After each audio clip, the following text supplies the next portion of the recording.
আল্লাহ তাআলা বলেন ইয়া আইয়ুহাল্লাযীনা আমানু লা তাত্তাখিযুল ইয়াহুদা ওয়ান নাসারা লা তাত্তাখিযুল ইয়াহুদা ওয়ান নাসারা আউলিয়া। আমার বন্ধুগণ, আল্লাহ তাআলা বলে হে ঈমানদারগণ, আল্লাহ তাআলা এখানে ঈমানদারদেরকে ডাক দিয়েছেন। মনে রাখবেন, মুসলমান এবং ঈমানদার কিন্তু দুইটা জিনিস। মুসলমান আমরা সবাই হতে পারি, যারা কনসার্ট করতেছে ওরাও মুসলমানের সন্তান, যারা তাফসীরের আয়োজন করেছে এরাও কিন্তু মুসলমানের সন্তান। কিন্তু যার ভিতরে ঈমান রয়েছে সে কিন্তু কনসার্টের আয়োজন করতে পারে না, সে কিন্তু গানের আসরে যেতে পারে না, সে কিন্তু ইহুদিদের সাথে মিশতে পারে না, সে কিন্তু খ্রিস্টানদের সাথে মিশতে পারে না। কথা কোন ঠিক কিনা?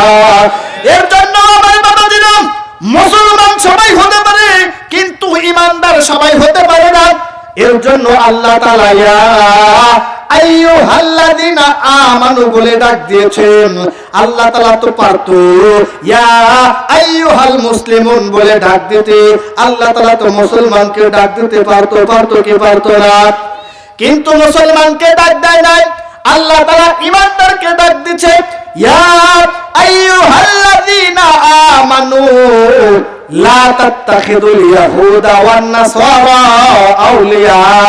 আল্লাহ তাআলা বলেন হে ঈমানদারগণ, তোমরা ইহুদি এবং খ্রিস্টানদের সাথে বন্ধুত্ব রূপে গ্রহণ করো না। তোমরা ইহুদি এবং খ্রিস্টানদেরকে বন্ধু রূপে গ্রহণ করো না। তাদেরকে যদি আমরা বন্ধু রূপে গ্রহণ করি তাহলে আমাদের কি হবে? আরো ধরে কোন কি হবে? কারণ আল্লাহ পাক রব্বুল আলামিন ঈমানদারদের জন্যই তো জান্নাত রেখেছে। এখানে তো বেঈমানের কোনো খানা নাই, এখানে বেঈমানের কোনো জায়গা নাই, জান্নাতে বেঈমানের কোনো সুযোগ নাই। জান্নাতে তো যাবে ঈমানদাররা। কথা কোন ঠিক কিনা? এর জন্য ইহুদি যারা, খ্রিস্টান যারা, বৌদ্ধ যারা, হিন্দু যারা, এরা তো মুসলমান নয় আর এরা তো ঈমানদার নয়। এর জন্য আল্লাহ তাআলা বলেছে তোমরা ইহুদি এবং খ্রিস্টানদের সাথে বন্ধুত্ব গ্রহণ করো না। তোমরা যদি তাদের সাথে বন্ধুত্ব গ্রহণ করো, ওরা তো ইসলামের শত্রু, ওরা তো কোরআনের শত্রু, ওরা আল্লাহর শত্রু, ওরা নবীর শত্রু। কথা কোন ঠিক কিনা? এর জন্য যারা ইসলামের শত্রু, এর জন্য যারা মুসলমানের শত্রু, এরা কখনো যারাই শত্রু তারা কিন্তু এই কনসার্টের আয়োজন করে, আর তারা কিন্তু তাফসীর মাহফিলকে বন্ধ করে দেয়, তারা কিন্তু ওয়াজ মাহফিলগুলোকে বন্ধ করে দেয়। কথা কোন ঠিক কিনা? আমার বন্ধুগণ, এই ওয়াজ মাহফিলগুলো যারাই বন্ধ করতো এরা কিন্তু নিজের উদ্যোগে বন্ধ করতো না, এরা কিন্তু অবশ্যই তাদের পিছনে হাত থাকতো। কথা কোন ঠিক কিনা? আর যাদের সাথে হাত থাকতো এরা হয়তো বা উপরে লেভেলের মানুষ ছিল। কথা কোন ঠিক কিনা? আর যারা উপরে লেভেলের মানুষ ছিল এরা কিন্তু মুসলমান নামে হলেও কামে কিন্তু চেয়ারের লোভে, ক্ষমতার লোভে, টাকার লোভে এরা কিন্তু ঈমানকে বিক্রি করে ইহুদি খ্রিস্টানের মতো আচরণ করত। কথা কোন ঠিক কিনা? এরকম এক শ্রেণীর মানুষ আমাদের সমাজে ছিল কিনা? শুধুমাত্র আমাদের এই সমাজে নয়, এরকম এক শ্রেণীর মানুষ কিন্তু আল্লাহর নবীর জামানায় ছিল। কথা কোন ঠিক কিনা? আল্লাহর নবীর জামানায় আল্লাহর নবী সাল্লাল্লাহু আলাইহি ওয়াসাল্লাম, আমরা এই যেভাবে আপনাদেরকে কোরআন হাদিসের কথাগুলো শোনাচ্ছি, আল্লাহর রাসূল এইভাবে বিভিন্ন জায়গাতে কোরআনের আয়োজন করতেন, কোরআন হাদিসের কথাগুলো সাহাবায়ে কেরামদেরকে শোনাতেন। সাহাবায়ে কেরামদেরকে শোনানোর পরে আল্লাহর নবী যখন কোরআন দিয়ে জান্নাতের কথা বলতো, কোরআন দিয়ে যখন হালালের কথা বলতো, আল্লাহর নবী কোরআন দিয়ে যখন ভালো ভালো কথাগুলো বলতো, সাহাবায়ে কেরাম প্রত্যেকটা সাহাবায়ে কেরামের মুখে তখন হাসি থাকতো।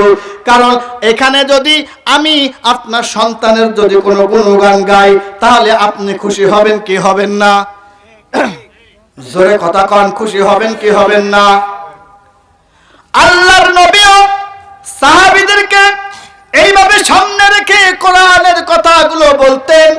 জান্নাতের কথাগুলো বলতেন, বেহেশতের কথাগুলো বলতেন, হুরের কথাগুলো বলতেন, হালালের কথাগুলো বলতেন। প্রত্যেকটা সাহাবী হাসি মুখে থাকতো। কিন্তু আল্লাহর নবী যখন একই কোরআন দিয়ে ওই একই সাহাবীদের সামনে জাহান্নামের কথা বলতো, সুদের কথা বলতো, ঘুষের কথা বলতো, জেনাকারের কথা বলতো, চেয়ার লোভীদের কথা বলতো, তখন ছিল এক শ্রেণীর সাহাবীর মুখটা তখন মলিন হয়ে যেত, কালো হয়ে যেত। কেন কালো হয়ে যেত? সাহাবীদের ভিতরে মুনাফিক ছিল কি ছিল না? জোরে কোন ছিল কি ছিল না? আরে এক শ্রেণীর সাহাবীদের মুখগুলো মলিন হয়ে যেত, আর এক শ্রেণীর সাহাবীদের মুখগুলো আলোর মতো ফুটে উঠতো, তারা খুশি হতেন। কারণ কি? তারা তো মুনাফিক ছিল না। যারা মুনাফিক ছিল এদের মুখগুলো কালো হয়ে যেত। এর জন্য আল্লাহ পাক রব্বুল আলামিন বললেন, ইয়া আইয়ুহাল্লাযীনা আমানু লা তাত্তাখিযুল ইয়াহুদা ওয়ান নাসারা আউলিয়া। হে ঈমানদারগণ, তোমরা দুনিয়াতে ইহুদি খ্রিস্টানদেরকে বন্ধুরূপে গ্রহণ করো না। আমরা যদি কোন ইহুদি খ্রিস্টানকে আপন ভাবে যদি বন্ধুরূপে যদি গ্রহণ করি, তাহলে আমার বন্ধু যদি আমাকে একটা কথা বলে, তাহলে ওই কথাটা কিন্তু আমাকে মানতে হয়। কথা কোন ঠিক কিনা? আমি যদি আমার বন্ধুর কথাটা যদি না শুনি, না মানি, তাহলে আমার বন্ধু কিন্তু আমার উপরে কষ্ট পাবে। কথা কোন ঠিক কিনা? এর জন্য মুসলমান ও যুবক ভাই, বৃদ্ধ বাবা, বন্ধুরূপে গ্রহণ করতে হবে কাকে? বন্ধুরূপে গ্রহণ করতে হবে যার ভিতরে ঈমান রয়েছে, যার ভিতরে আল্লাহ ভীরু রয়েছে, যার ভিতরে খোদা ভীরু রয়েছে, যে আল্লাহকে ভয় করে, তাকে আমাদেরকে বন্ধুরূপে গ্রহণ করতে হবে। কথা কোন ঠিক কিনা? আবার মুসলমানদের ভিতরে মুনাফিক আছে না নাই? ওই মুনাফিকদেরকে চিনে তাদেরকে ছাঁটাই বাছাই করে তাদের থেকে আবার আমাদেরকে দূরে থাকতে হবে। আমাদেরকে কোরআনের পথেই চলতে হবে।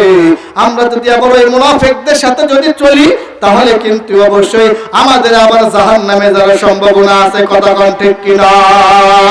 এর জন্য আমাদেরকে চলতে হবে, আমাদেরকে যাচাই করে বাছাই করে আমাদেরকে এইভাবে করে চলতে হবে। আপনি চলবেন কার সাথে? যার ভিতরে নবীর সুন্নাত রয়েছে, যার ভিতরে আল্লাহর ভালোবাসা রয়েছে, আমার নবীর প্রেম রয়েছে, আমার নবীর ভালোবাসা রয়েছে। আমরা অবশ্যই মুসলমানেরা এদের সাথে চলবো। রাজি আছি কি আছি না?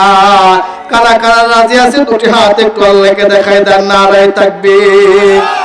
আল্লাহর নবী বলেন, মান আহাব্বা সুন্নতি ফাকাদ আহাব্বানি ওয়া মান আহাব্বানি কানা মাই ফিল জান্নাহ। আল্লাহর রাসূল বলে, ও দুনিয়ার মুসলমান, ও আমার উম্মত, ও আমার উম্মতি, আমি রাসূলের হাদিস থেকে তোমরা জেনে নাও। আমার পর্দার আড়ালের মা বোনেরা যারা রয়েছেন, আমার মাইকের আওয়াজ যতদূর যায়, আমার বৃদ্ধ বাবারা যারা যেখানে রয়েছে, ভালো করে নবীর হাদিসটা একটু জেনে নেন। আল্লাহর নবী বলে, মান আহাব্বা সুন্নতি ফাকাদ আহাব্বানি ওয়া মান আহাব্বানি কানা মাই ফিল জান্নাহ।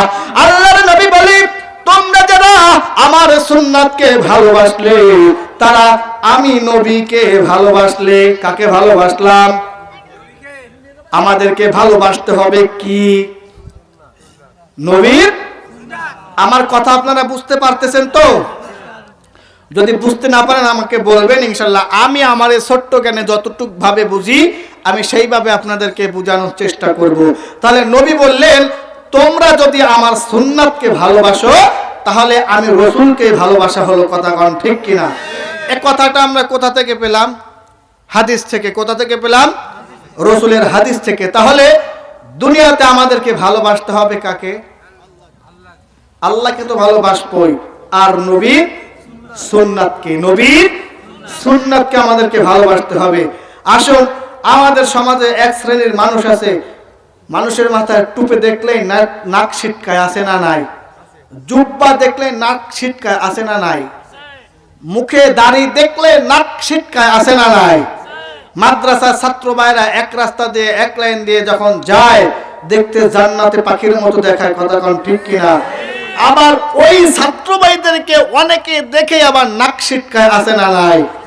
এরা কি কয়? মাদ্রাসায় পড়ে কি করবে? কয় কি কয় না? মাদ্রাসায় পড়ে কি করবে?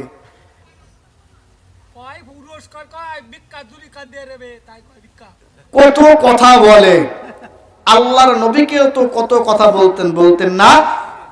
যারা এইসব কথাবার্তা বলে আমি মনে করি আমার এই ছোট্ট কানে এরা পাগল ছাড়া আর কিছু না, এরা পাগল ছাড়া আর কিছু না। কারণ আমার সন্তান ইঞ্জিনিয়ার হলে কোনো লাভ নেই, আমার সন্তান ব্যারিস্টার হলে কোনো লাভ নেই। লাভ আছে? কারণ ইঞ্জিনিয়ার হলেও কি হবে, দেশে পদ্মা সেতু হয়, তাও বাইরের দেশ থেকে ইঞ্জিনিয়ার আসে, কথা কোন ঠিক কিনা?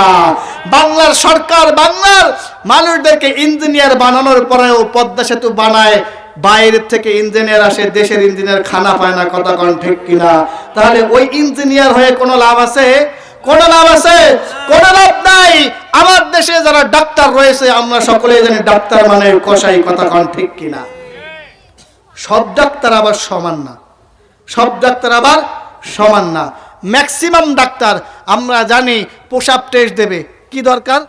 রক্ত পরীক্ষা দেবে, পরীক্ষা অপরীক্ষা, মানে যা অনবরত চলতেই থাকে। আপনার যে রোগ নাই সেই রোগেরও একটা ট্রিটমেন্ট দিয়ে দেয়, কথা কোন ঠিক কিনা? শুধুমাত্র টাকা খাওয়ার ধান্দা, এছাড়া অন্য কিছুই না, কথা কোন ঠিক কিনা? আর আপনার সন্তানকে যদি আপনি আলেম বানাতে পারেন, আপনার সন্তানকে যদি আপনি কোরআনের হাফেজ বানাতে পারেন, মৃত্যু তো সবারই হবে।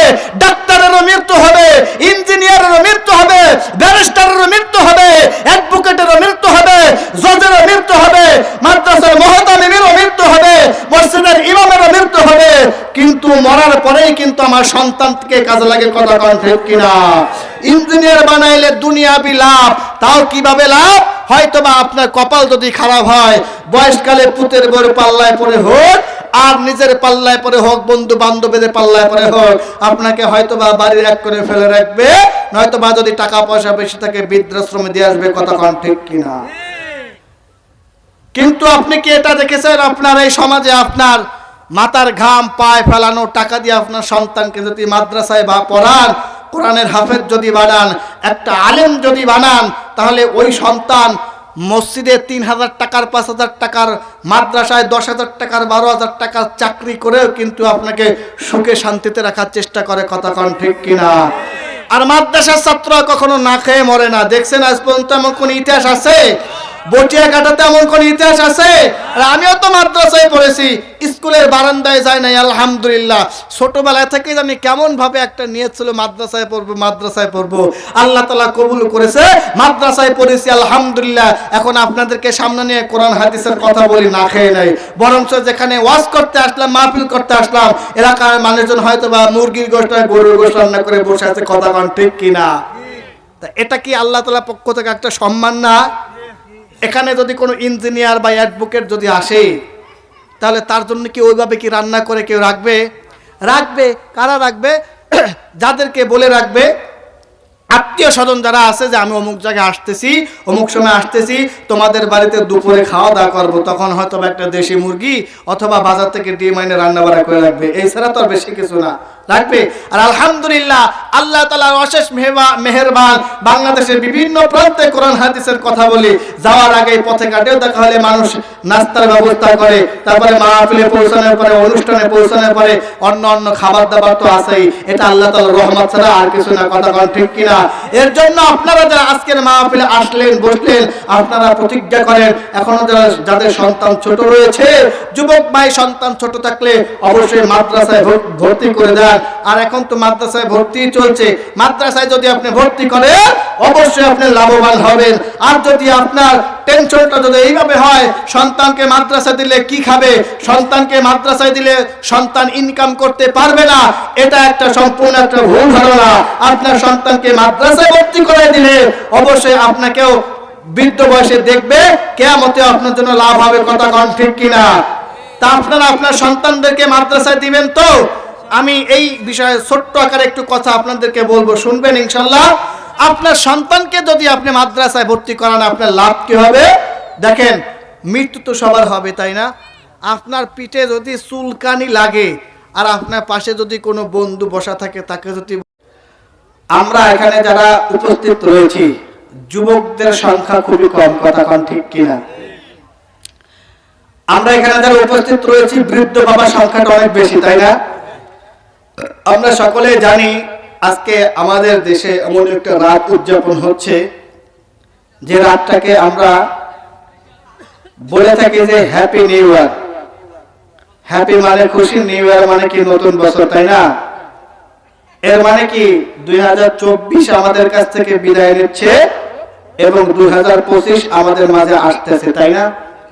তো এই উপলক্ষে আজকে বাংলাদেশের বিভিন্ন জায়গাতে, আমি আমার রূপসা থেকে আসার পথেও আমি কয়েক জায়গা দেখলাম বক্স বাজে মাটি কাঁপানো হচ্ছে, গান বাজনা বাজানো হচ্ছে, যেসব গানের কোনো অর্থ খুঁজে পাওয়া যায় না, কথা ঠিক কিনা? তাদের কোনো পারমিশনও লাগে না, কিন্তু একটা ওয়াজ মাহফিল, একটা তাফসীর মাহফিল করতে গেলে যুবকদের পায়ের জোতা শেষ হয়ে যায় শুধুমাত্র পারমিশন নিতে নিতে, কথা ঠিক কিনা? বর্তমানে তো নেই, আলহামদুলিল্লাহ, আল্লাহ তাআলা আমাদের উপরে রহম করেছেন, কথা ঠিক কিনা? সম্মানিত উপস্থিতি, আপনারা আজকে ভালো করে জানেন, ব্যানারে দেখতে পাচ্ছেন আল উলামা ফাউন্ডেশন কর্তৃক আয়োজিত। আমি যে আয়াতে কারিমা এবং হাদিস তেলাওয়াত করেছি, আল্লাহ তাআলা যদি হায়াতে বাঁচায় এবং আপনারা যদি বসেন আর আমিও যদি থাকি, ওই কোরআনের আয়াত এবং হাদিসের উপরে কথা বলবো ইনশাআল্লাহ তাআলা। আপনারা সকলে থাকবেন তো নাকি ভাগবেন? থাকবেন ইনশাআল্লাহ। কারা কারা থাকবেন না? নারায়ে তাকবীর। আমরা সবাই থাকবো ইনশাআল্লাহ। সবাই থাকবো না? সবাই থাকবো ইনশাআল্লাহ, কারণ এটা কোরআনের মাহফিল। কোরআনের মাহফিল আল্লাহ তাআলা সবাইকে কবুল করে না, কথা ঠিক কিনা? কোরআনের মাহফিল আল্লাহ তাআলা সবাইকে পছন্দ করে না। ভাতগাতি দক্ষিণ পাড়ায় এই অঞ্চলে আমরা এই কজন মানুষ বসবাস করি না, শত শত হাজার হাজার মানুষের বসবাস এই অঞ্চলটাতে, কথা ঠিক কিনা? কিন্তু তারা আজকে সবাই আসতে পারে নাই। আজকে যুবক ভাইয়েরা গানের কনসার্টে চলে গেছে, আর আমার বৃদ্ধ বাবারা কবরের ভয়ে আজকে কোরআনের ময়দানে বসেছে, কথা ঠিক কিনা? যুবক ভাইয়েরা মনে করেছে আমাদের তো মৃত্যু হবে না, আর মৃত্যু হলে যখন আমাদের দাড়ি পেকে যাবে, নাতিপুতি হবে, নাতিপুতিদের ছেলে মেয়ে হবে, এরপরে হয়তো বা মৃত্যু হবে। কিন্তু আমার যুবক ভাইয়েরা জানে না, আল্লাহ তাআলা বলেছেন কুল্লু নাফসিন যায়কাতুল মাউত, পৃথিবীর সকল প্রাণীকে মৃত্যুর স্বাদ গ্রহণ করতে হবে, কিন্তু কার মৃত্যু কোন বয়সে কখন হতে হবে এটা একমাত্র আল্লাহ ছাড়া কেউ জানে না, কথা ঠিক কিনা? সম্মানিত উপস্থিতি, আমি যে আয়াতে কারিমা তেলাওয়াত করেছি, আপনারা যদি সুযোগ করে বসেন ইনশাআল্লাহ তাআলা চমৎকার একটা আলোচনা আপনারা উপহার পাবেন, চমৎকার একটা আলোচনা আপনারা শুনতে পাবেন। এর আগে আমি একটু সামান্য সময় আপনাদেরকে আমি একটু অবগত করতে চাই। আপনাদের মনে প্রশ্ন জাগতে পারে, আল উলামা ফাউন্ডেশন এটা কারা? জাগতে পারে না? এরকম নাম আপনারা আগে পরে শুনেন না, শুনছেন? আপনার এলাকাতে প্রথম এরকম একটা আয়োজন চলতেছে, কথা ঠিক কিনা? আল উলামা ফাউন্ডেশন এটা হলো গিয়েছে আমাদের খুলনা সহ বাংলাদেশের বিভিন্ন প্রান্তের উলামায়ে কেরামদেরকে নিয়ে, তরুণ আলেমদেরকে নিয়ে। আমার আগে এখানে যারা কথা বলেছে আপনারা সবাইকে দেখেছেন, সবাই তরুণ, কথা ঠিক কিনা? আমি এখানে কথা বলতেছি, আমিও যুবক মানুষ, আপনাদের দোয়া নেওয়ার জন্য এসেছি। আমার পরে যে ভাই কথা বলবে সেও আলহামদুলিল্লাহ আপনাদের এলাকারই হয়তোবা পরিচিত মুখ, আপনারা অনেকেই তাকে চিনেন। সম্মানিত উপস্থিতি, আল উলামা ফাউন্ডেশন এটা তরুণ উলামায়ে কেরামদের একটা অরাজনৈতিক সংগঠন। আমাদের এই সংগঠনটা কোনো রাজনৈতিক কোনো ব্যক্তি নেই, আমাদের এই সংগঠনে রাজনৈতিক কোনো প্রভাবও নেই, আমরা অরাজনৈতিক একটা সংগঠন। আল উলামা ফাউন্ডেশনটি হলো গিয়ে আমরা 50 জন এতিমকে আমরা বিভিন্ন মাদ্রাসাতে পড়াশোনা শেখাই, তাদেরকে আমরা দেখাশোনা করাই, বুঝতে পারছেন? তাদের একদম ছোট থেকে নিয়ে বিবাহের আগ পর্যন্ত তাদের যা কিছু দরকার হয়, সে যদি মাদ্রাসায় পড়ে তাহলে ওই মাদ্রাসায় পড়া অবস্থায় তার আনুষঙ্গিক যা দরকার সব এই আল উলামা ফাউন্ডেশন থেকে তাদেরকে পরিচালনা করা হয়। একটু চিৎকারে বলেন আলহামদুলিল্লাহ। আপনারা একটু বলেন তো এই উদ্যোগটা ভালো না খারাপ? আল উলামা ফাউন্ডেশন এই আপনাদের পাশে ধাদুয়া বাজারে কিছুদিন আগে একটা ওয়াজ মাহফিলের আয়োজন করেছিল, সেখান থেকে আপনাদের কাছ থেকে কিছু আর্থিক সহযোগিতা নিয়ে আমরা আমাদের সেই এতিম বাচ্চাদেরকে শীতবস্ত্র আমরা বিতরণ করেছি, বলেন আলহামদুলিল্লাহ। এই আল উলামা ফাউন্ডেশন এটা আপনাদের টাকার উপরেই চলে, আপনাদের মাথার ঘাম পায়ে ফেলানো যে টাকা, এই টাকার উপরে আল উলামা ফাউন্ডেশনটা এটা চলে। তবে আলহামদুলিল্লাহ আপনাদের দোয়ার বরকতে আল উলামা ফাউন্ডেশনের বয়স 2 বছর হয়েছে, আমাদের এখানে কোনো রাজনৈতিক প্রভাব না করার কারণে আলহামদুলিল্লাহ তাআলা আল্লাহর কাছে হাজারো শুকরিয়া, আল্লাহ তাআলা আমাদের দিয়ে এতিম বাচ্চাদেরকে পোষাচ্ছেন, এতিম বাচ্চাদেরকে পালাচ্ছেন। আপনারা আমাদের জন্য দোয়া করবেন। আর আমরা এইভাবে বিভিন্ন জায়গায় স্টেজ করে আপনাদেরকে দিনের দাওয়াত গুলো দেই, আপনাদের দিনের পথে ডাকি, এতে কি আপনারা কেউ অখুশি হন? আমরা কোনো গান বাজনার আয়োজন করি না। আমাদের আজকের উদ্দেশ্যটা ছিল বিভিন্ন এলাকাতে গান বাজনা আজকে কিন্তু হচ্ছে, তার প্রমাণ কিন্তু আপনারা যেমন পাশেই হচ্ছে, আর এখানে মাহফিল হচ্ছে। কিন্তু আমি কিন্তু প্রথমেই বলেছি আল্লাহ তাআলা মাহফিলে সবাইকে কবুল করে। আজকে যুবক ভাইরা যত এখানে বসতো কত না ভালো লাগতো, কথা বল ঠিক কিনা? কারণ আগামীর যুবক হলো আপনার ইসলামের ঝান্ডা ধরবে, কথা বল ঠিক কিনা? বৃদ্ধ বাবাদের বয়স আর কতক্ষণ, তারা শুধুমাত্র পথ দেখাই দিবে, আমাদের মতো যুবক সন্তানরা ইসলামের ঠাল ধরবে, কথা বল ঠিক কিনা? আসুন আমার বন্ধুগণ, তাহলে আল উলামা ফাউন্ডেশনের পরিচয় আপনাদের সামনে আমি সংক্ষিপ্তভাবে তুলে ধরলাম। আপনারা কি বেজার হইলেন, অখুশি হইলেন? আলহামদুলিল্লাহ। তাহলে আসুন এবার আমি আয়াতে কারিমের ভিতর ঢুকবো। আমি শুরুতেই কোরআনুল কারীম থেকে একখানা আয়াত তেলাওয়াত করেছিলাম, ইয়া আইয়ুহাল্লাযিনা আমানু লা তাত্তাখিযুল ইয়াহুদা ওয়ান নাসারা আউলিয়া। আমি কোরআনুল কারীমের সূরাতুল মাঈদা, নাম শুনছেন? সূরাতুল মাঈদার 51 নম্বর আয়াতের প্রথম একটু অংশে তেলাওয়াত করেছি এবং আল্লাহর নবীর অসংখ্য অগণিত হাদিসের ভিতর থেকে ছোট্ট একখানা হাদিস আমি আপনাদের সামনে তুলে ধরলাম। হাদিসটা ছিল, মান আহাব্বা সুন্নতি ফাকাদ আহাব্বানি ওয়া মান আহাব্বানি কানা মাই ফিল জান্নাহ। আমার আয়াতকৃত তেলাওয়াত এবং আমার আয়াতকৃত হাদিসের ভিতর থেকে আজকে যে আলোচনাটা বেরিয়ে আসবে, আমাদের আলোচনাটার বিষয় হলো আল্লাহ পাক রব্বুল আলামিন মুসলমানদেরকে ইহুদি এবং খ্রিস্টানদের সাথে একত্রিত হতে নিষেধ করেছে। কথা কি বুঝতে পারছেন? এবার আসুন ইহুদি খ্রিস্টানরা কারা আমরা একটু সংক্ষিপ্ত আকারে জানি। আপনাদের কি কষ্ট হচ্ছে? জানি কোনো সামিয়ানা নাই, আপনারা ঠান্ডার ভিতরে বসে আছেন। তবে আল্লাহর কাছে শুকরিয়া, আল্লাহ পাক রব্বুল আলামিন আমাদেরকে এই কষ্টের ফল একদিন না একদিন দিবে, কথা কোন ঠিক কিনা? তাহলে আমার আয়াতকৃত তেলাওয়াতের ভিতর থেকে যে আলোচনাটা বের হচ্ছে, আল্লাহ তাআলা মুসলমানদেরকে ইহুদি এবং খ্রিস্টানদের সাথে একত্রিত হতে কি করেছেন, কেন নিষেধ করেছেন? মুসলমান মুসলমানের ভাই, কথা কোন ঠিক কিনা? আল মুসলিমু আখুল মুসলিম, যেটা আমাদের নবী বলেছেন, মুসলমান মুসলমানের ভাই। তা আমরা তো একটা জাতি, ইহুদি একটা জাতি, খ্রিস্টান একটা জাতি, বৌদ্ধ একটা জাতি, হিন্দু একটা জাতি, কথা কোন ঠিক কিনা? আল্লাহ তাআলা কেন ইহুদি এবং খ্রিস্টানদের সাথে আমাদেরকে মিলতে নিষেধ করেছে? ওরাও আমার ওদের ভাই, কথা কোন ঠিক কিনা? কারণ ইহুদি খ্রিস্টান এরা মুসলমানদের ভালো কখনো চায় না, কথা কোন ঠিক কিনা? আমার বন্ধুগণ, আমি এবার ডাইরেক্ট আয়াতের ভিতর ঢুকবো। আজকে এই ভাগ্যাদি দক্ষিণ পাড়ার বাইতুন নূর জামে মসজিদের প্রাঙ্গণে ওয়াজ মাহফিলের আয়োজন হয়েছে। পাশাপাশি আর একটা জায়গাতে কনসার্টের আয়োজন করা হয়েছে। ওই কনসার্টের আওয়াজ যেমন করে মাহফিলের প্যান্ডেলে আসতেছে, আপনারা শুনতে পাচ্ছেন, আবার তেমন করে আল্লাহ তাআলার একটা রহমত, আল্লাহ তাআলার একটা দয়া, এই মাহফিলের আওয়াজটাও কিন্তু আবার ওইখানে যাচ্ছে। আপনারা একটু বুঝে থাকলে বলেন তো, আল্লাহ তাআলার রহমত কনসার্টে পড়বে নাকি ওয়াজ মাহফিলে পড়বে? জোরে কোন, কোথায় পড়বে? আমি আবার বলছি, এমন ভাবে আওয়াজ দিতে হবে যেন ওরা মনে করে ওইখানে 10,000 মানুষ উপস্থিত রয়েছে। পারবেন না ইনশাআল্লাহ? আওয়াজ দিতে হবে আবু বকরের মতো, আওয়াজ দিতে হবে ওমরের মতো। ওমর রাদিয়াল্লাহু তাআলা আনহু এক রাস্তা দিয়ে চললে শয়তান আর 100 কিলোমিটার দূর থেকে চলতো, কথা কোন ঠিক কিনা?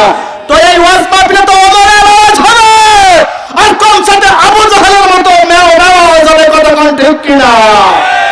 এর জন্য ভাগ্যের মুসলমান চুপ থাকলে চলবে না। যুবকরা একটা আয়োজন করবে, আর আমার বৃদ্ধ বাবারা একটা আয়োজন করবে। বৃদ্ধ বাবারা দেখাই দিবে পরবর্তীতেও বিগত দিনে শুধুমাত্র যুবকরা ইসলামের ঝান্ডা তুলে ধরে নাই, মুরব্বীরাও বয়স্ক মানুষরাও ইসলামের পক্ষে ছিল, কথা কোন ঠিক কিনা? এইভাবে করে আওয়াজ দিতে হবে, ওদের মনের ভিতর টঙ্কর জেগে যাবে ইনশাআল্লাহ। পারবেন তো? কারা কারা নারায়ে তাকবীর, নারায়ে তাকবীর, আল কোরআনের আলো, আল হাদিসের আলো,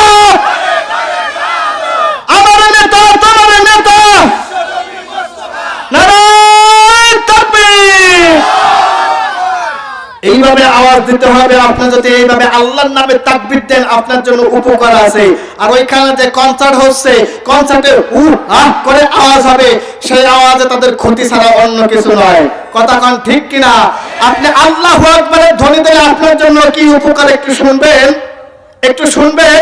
আপনি যদি আল্লাহর এই জমিনে বসে আল্লাহর নামের তাকবীর আল্লাহু আকবারের ধ্বনি যদি আপনি উচ্চ আওয়াজে দেন, আপনি এখন থেকে নিয়ে এখন একটা ধ্বনি দিবেন আল্লাহু আকবার, মানুষের হার্ট অ্যাটাক হওয়ার কোনো সময়সীমা থাকে না, থাকে যখন তখন মানুষ ঘুমের ঘরে হাঁটতে চলতে বসা আছে এই অবস্থায়, কথা বলা অবস্থায় কিন্তু মানুষ হার্ট অ্যাটাক করতে পারে, স্ট্রোক করতে পারে, পারে কি পারে না।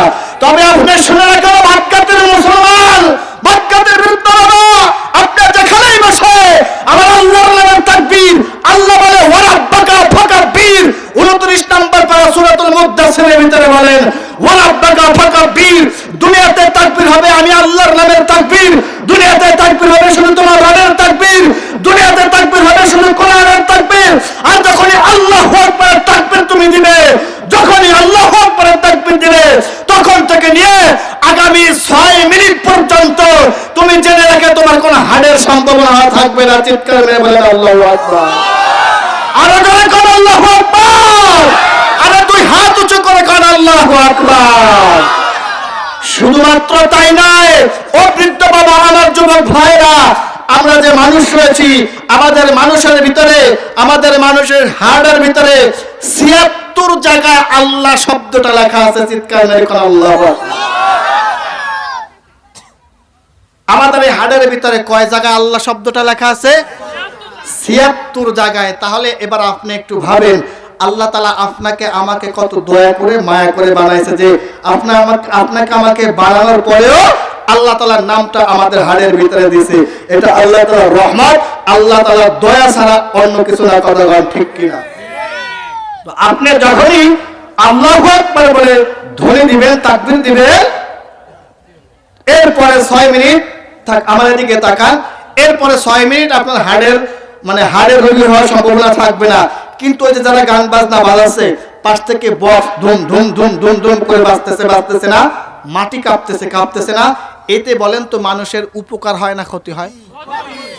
এটা বুঝতে পারতেছেন তো? তাহলে ওদেরও আওয়াজ আর আমাদেরও আওয়াজ, তাই না? ওদেরও আওয়াজ আমাদেরও, ওদের আওয়াজটা ক্ষতিকর আর আমাদের আওয়াজটা কি উপকার, তাই না? তাহলে প্রতিজ্ঞা করেন আজ থেকে, এরপর থেকে যেটাই মাহফিলে যান বা অন্য কোথায় যেটাই যাই করেন না কেন, আপনি আল্লাহর নামে তাকবীর দিবেন, তাতে আপনার উপকার আছে না? আল্লাহর নামে তাকবীরে উপকার আছে বটে, আবার আপনার নেকিও পাবেন, তাই না? আর যদি গানের কনসার্টে বসে হু হা শব্দ করেন, কোনো নেকি পাবেন? কোনো নেকি পাবেন না। কিন্তু হঠাৎ যদি ওইখানে আজরাইল চলে আসে, তাহলে তো সেই কনসার্টওয়ালারা বিনা হিসাবে জান্নাতে চলে যাবে। কথা কোন ঠিক কিনা? জান্নাতে যাবে না, তাহলে তারা কোথায় যাবে? জাহান্নামে যাবে, তাই না? আর মাহফিলের ভিতরে যদি আজরাইল চলে আসে, কোরআন শুনতে শুনতে যদি কোনো মানুষের মৃত্যুবরণ হয়, তাহলে ওই মানুষটা আল্লাহর জান্নাতে যাবে। কথা কোন ঠিক কিনা? এর জন্য আমি বলবো, আপনারা এখনো যারা বাহিরে ঘোরাফেরা করতেছেন, আমার যুবক ভাইরা, বৃদ্ধ বাবারা, এখনো যারা চায়ের আড্ডায় আপনারা লিপ্ত আছেন, আপনারা এদিক সেদিক না থেকে প্যান্ডেলে চলে আসেন, অবশ্যই লাভবান হবেন। কথা কোন ঠিক কিনা? তাহলে আসুন আমার বন্ধুগণ, আল্লাহ তাআলা বলেন ইয়া আইয়ুহাল্লাযীনা আমানু লা تتخذوا اليهود والنصارى لا تتخذوا اليهود والنصارى أولياء। আমার বন্ধুগণ, আল্লাহ তাআলা বলে হে ঈমানদারগণ, আল্লাহ তাআলা এখানে ঈমানদারদেরকে ডাক দিয়েছেন। মনে রাখবেন, মুসলমান এবং ইমানদার কিন্তু দুইটা জিনিস।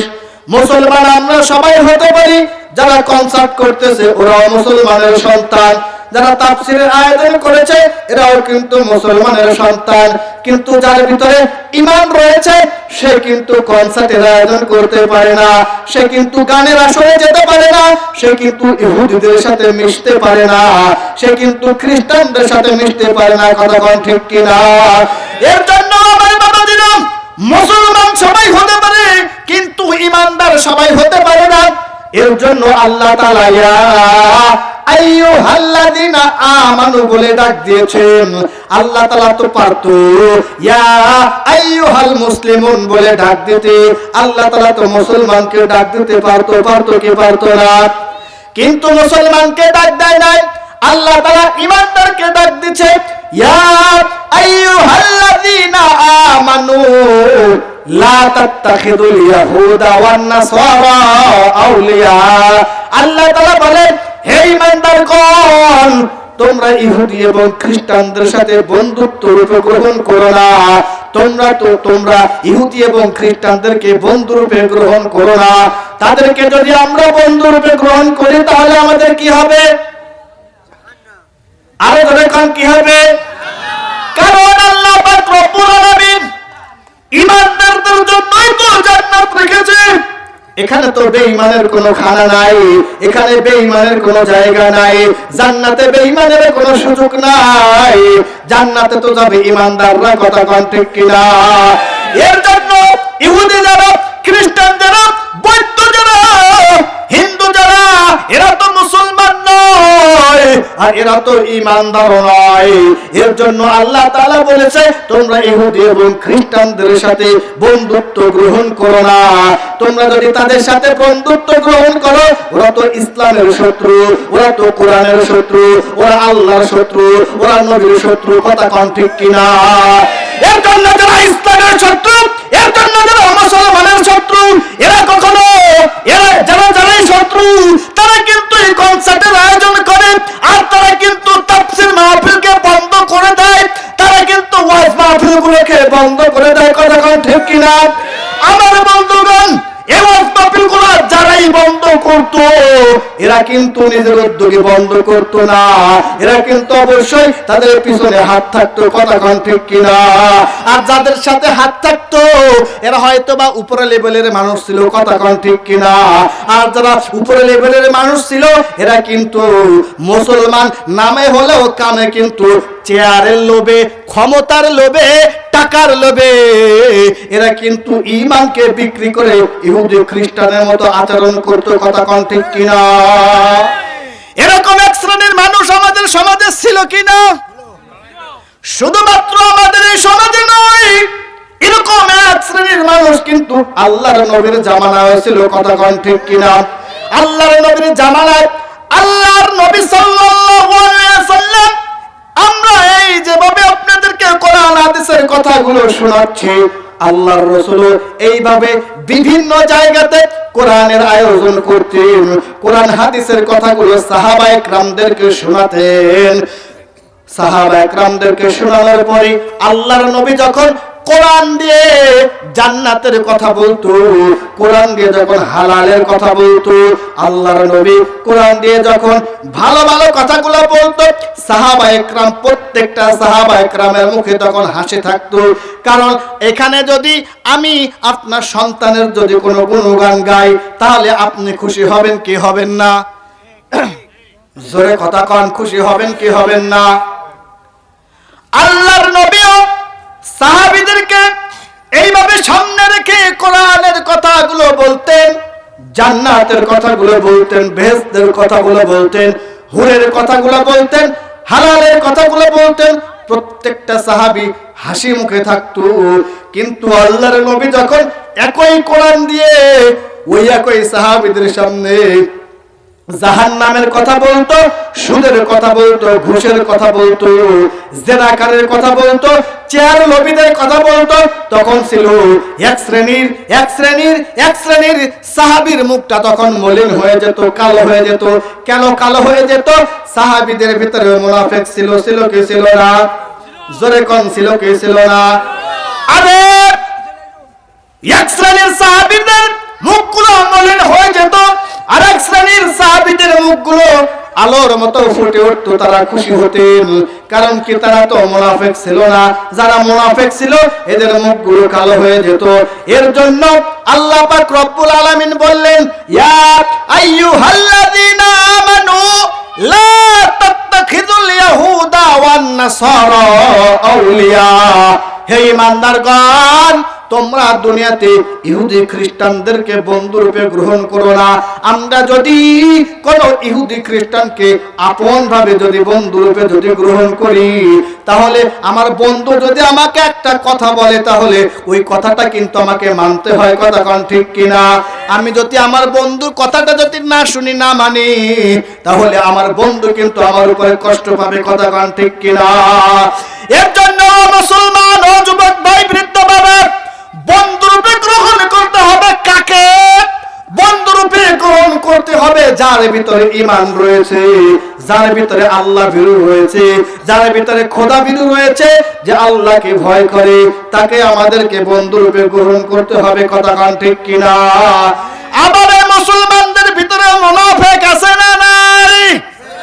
ওই মুনাফিকদেরকে চিনে চিনে তাদেরকে ছাঁটাই বাছাই করে তাদের থেকে আবার আমাদেরকে দূরে থাকতে হবে। আমাদেরকে কোরআনের পথেই চলতে হবে।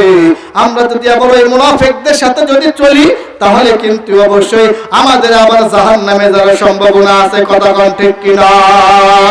এর জন্য আমাদেরকে চলতে হবে, আমাদেরকে যাচাই করে বাছাই করে আমাদেরকে এইভাবে করে চলতে হবে।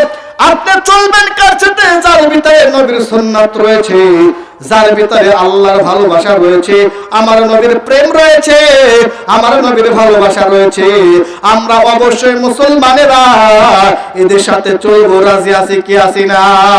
কারা কারা রাজি আছে দুটি হাত একটু আল্লাহকে দেখাই দেন। নারায়ে তাকবীর। আল্লাহর নবী বলেন, মান আহাব্বা সুন্নতি ফাকাদ আহাব্বানি ওয়া মান আহাব্বানি কানা মাই ফিল জান্নাহ। আল্লাহর রাসূল বলে, ও দুনিয়ার মুসলমান, ও আমার উম্মত, ও আমার উম্মতি, আমি রাসূলের হাদিস থেকে তোমরা জেনে নাও, আমার পর্দার আড়ালের মা বোনেরা যারা রয়েছেন, আমার মাইকের আওয়াজ যতদূর যায়, আমার বৃদ্ধ বাবারা যারা যেখানে রয়েছে, ভালো করে নবীর হাদিসটা একটু জেনে নেন। আল্লাহর নবী বলে, মান আহাব্বা সুন্নতি ফাকাদ আহাব্বানি ওয়া মান আহাব্বানি কানা মাই ফিল জান্নাহ। আল্লাহর নবী বলে, তোমরা যারা আমার সুন্নাতকে ভালোবাসলে, তারা আমি নবীকে ভালোবাসলে। কাকে ভালোবাসলাম? আমাদেরকে ভালোবাসতে হবে কি? নবীর। আমার কথা আপনারা বুঝতে পারতেছেন তো? যদি বুঝতে না পারেন আমাকে বলবেন, ইনশাআল্লাহ আমি আমার এই ছোট্ট জ্ঞানে যতটুকু ভাবে বুঝি আমি সেইভাবে আপনাদেরকে বোঝানোর চেষ্টা করব। তাহলে নবী বললেন, তোমরা যদি আমার সুন্নাতকে ভালোবাসো, তাহলে আমি রাসূলকে ভালোবাসা হলো। কথা কোন ঠিক কিনা? এই কথাটা আমরা কোথা থেকে পেলাম? হাদিস থেকে। কোথা থেকে পেলাম? রাসূলের হাদিস থেকে। তাহলে দুনিয়াতে আমাদেরকে ভালোবাসতে হবে কাকে? আল্লাহকে তো ভালোবাসবই, আর নবীর সুন্নাতকে, নবীর সুন্নাতকে আমাদেরকে ভালোবাসতে হবে। আসুন, আমাদের সমাজে এক শ্রেণীর মানুষ আছে, মানুষের মাথায় টুপি দেখলেই নাক ছিটকায়, আছে না নাই? জুব্বা দেখলে নাক ছিটকায়, আছে না নাই? মুখে দাড়ি দেখলে নাক ছিটকায়, আছে না নাই? মাদ্রাসার ছাত্র ভাইরা এক রাস্তা দিয়ে এক লাইন দিয়ে যখন যায়, দেখতে জান্নাতে পাখির মতো দেখায়। কথা কোন ঠিক কিনা? আবার ওই ছাত্র ভাইদেরকে অনেকে দেখে আবার নাক ছিটকায়, আছে না নাই? এরা কি কয়? মাদ্রাসায় পড়ে কি করবে? কয় কি কয় না? মাদ্রাসায় পড়ে কি করবে?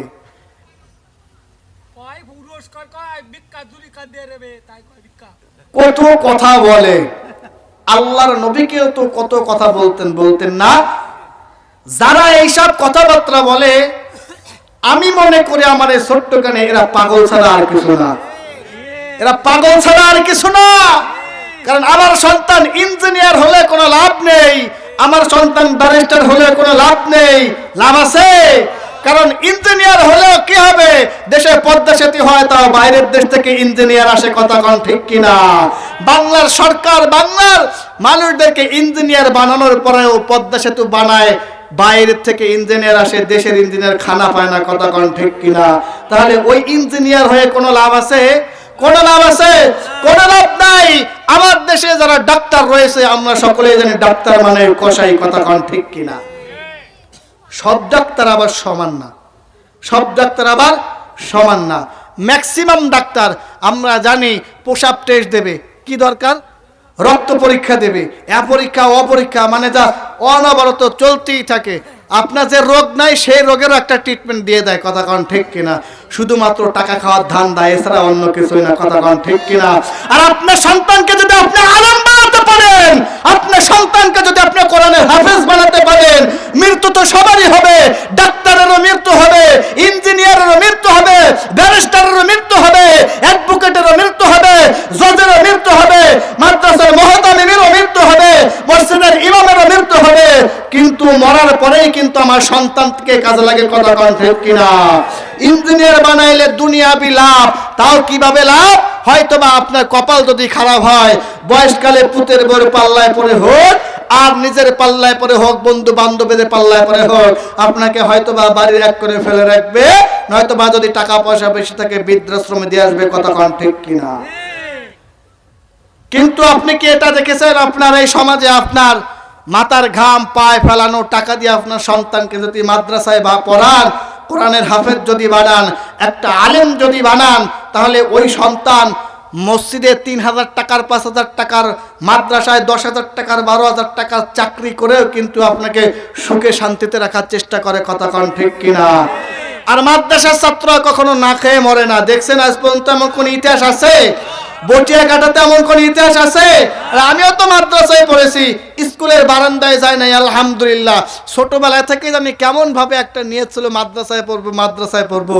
আল্লাহ তাআলা কবুল করেছে, মাদ্রাসায় পড়েছি, আলহামদুলিল্লাহ। এখন আপনাদেরকে সামনে নিয়ে কোরআন হাদিসের কথা বলি, না খেয়ে নাই। বরঞ্চ যেখানে ওয়াজ করতে আসলাম, মাহফিল করতে আসলাম, এলাকার মানুষজন হয়তো বা মুরগির গোশত, গরুর গোশত রান্না করে বসে আছে, কথা কোন ঠিক কিনা? তা এটা কি আল্লাহ তাআলার পক্ষ থেকে একটা সম্মান না? এখানে যদি কোনো ইঞ্জিনিয়ার বা অ্যাডভোকেট যদি আসে, তাহলে তার জন্য কি ওইভাবে কি রান্না করে কেউ রাখবে? রাখবে। কারা রাখবে? যাদেরকে বলে রাখবে, আত্মীয় স্বজন যারা আছে, যে আমি অমুক জায়গায় আসতেছি, অমুক সময় আসতেছি, তোমাদের বাড়িতে দুপুরে খাওয়া দাওয়া করবো, তখন হয়তো একটা দেশি মুরগি অথবা বাজার থেকে ডিম এনে রান্না বাড়া করে রাখবে। এই ছাড়া তো আর বেশি কিছু না, রাখবে। আর আলহামদুলিল্লাহ আল্লাহ তাআলা অশেষ মেহেরবান, বাংলাদেশের বিভিন্ন প্রান্তে কোরআন হাদিসের কথা বলি, যাওয়ার আগে পথে ঘাটেও দেখা হলে মানুষ নাস্তার ব্যবস্থা করে, তারপরে মাহফিলে পৌঁছানোর পরে, অনুষ্ঠানে পৌঁছানোর পরে অন্য অন্য খাবার দাবার তো আছেই। এটা আল্লাহ তাআলার রহমত ছাড়া আর কিছু না, কথা কোন ঠিক কিনা? এর জন্য আপনারা যারা আজকের মাহফিলে আসলেন, বসলেন, আপনারা প্রতিজ্ঞা করেন, এখনো যাদের সন্তান ছোট রয়েছে, যুবক ভাই সন্তান ছোট থাকলে অবশ্যই মাদ্রাসায় ভর্তি করে দেন। আর এখন তো মাদ্রাসায় ভর্তি চলছে, মাদ্রাসায় যদি আপনি ভর্তি করেন অবশ্যই আপনি লাভবান হবেন। আর যদি আপনার টেনশনটা যদি এইভাবে হয়, সন্তানকে মাদ্রাসা দিলে কি খাবে, সন্তানকে মাদ্রাসায় দিলে সন্তান ইনকাম করতে পারবে না, এটা একটা সম্পূর্ণ একটা ভুল ধারণা। আপনার সন্তানকে মাদ্রাসায় ভর্তি করে দিলে অবশ্যই আপনাকেও বৃদ্ধ বয়সে দেখবে, কিয়ামতে আপনার জন্য লাভ হবে, কথা কোন ঠিক কিনা? তা আপনারা আপনার সন্তানদেরকে মাদ্রাসায় দিবেন তো?